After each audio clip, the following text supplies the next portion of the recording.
Hi, Scott Orlin with CINEMA-Magazin. The new TV series coming your way is called The Great. And one of the stars of that is with us here today, Nicholas Hoult. Nicholas, I couldn't help but thinking that after having done The Favorite, if that kind of helped you set the mood or the tone for a period piece? Yeah. I mean, I had such fun making The Favorite, and Tony, who wrote that, wrote The Great as well. So it's kind of um, one of those brilliant things where reading the dialogue and that way he breaks down history, makes it very relevant and fun and easily to digest. That was something that I really look forward to with this, telling this story of Catherine the Great. Boy, as I'm trying to comprehend this gentleman, Peter, he is delightfully mad.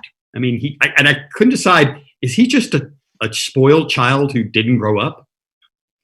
In some ways, he is a spoiled child that doesn't grow up, and I think that's what's fun about the character. Is he is quite difficult to describe. I think when you first meet him, you think he's kind of harmless, but perhaps not very nice, and then you see that does have a very dark side and can be, if his pride gets wounded, he can really hurt people.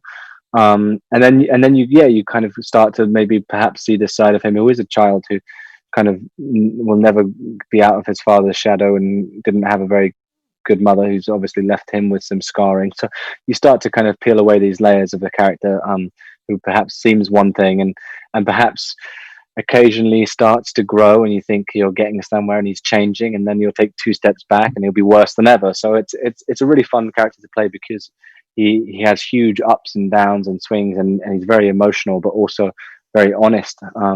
His stream of consciousness and everything he says is exactly what he feels. But his tribute to his mother, I hope, does not become a trend. What, mummifying them and keeping them in the house? It's probably one of the strangest introductions to a mother-in-law that I can remember on screen. Also, too, I mean, when I was talking to Elle about this, is that, I mean, obviously your character is quite comfortable with sexuality, and it does not matter if anybody's in the room or where and when he does it. But most of us are fairly inhibited human beings. How freeing is that for an actor to have to step into scenarios like that? I mean, I suppose that's the thing about the character in general, because he's had all these people around him that always say yes and cater to his every want and whim. He's never made to feel self-conscious and all those things. So that again is something very liberating about playing the character, because all the kind of things that perhaps keep society functioning and us being kind of relatively sane, normal human beings are things that don't really apply to him. So that's really fun as an actor, because it feels like all the boundaries of expectation and the reality of society are kind of stripped away for him. How much about the real life of Peter did you know prior to stepping into this? I knew little to nothing about the real life of Peter, to be honest with you, and still know very little about the real Peter, because I don't feel as though I'm trying to inhabit him or play a version of him. I'm playing very much the Peter of our show and this story we're telling.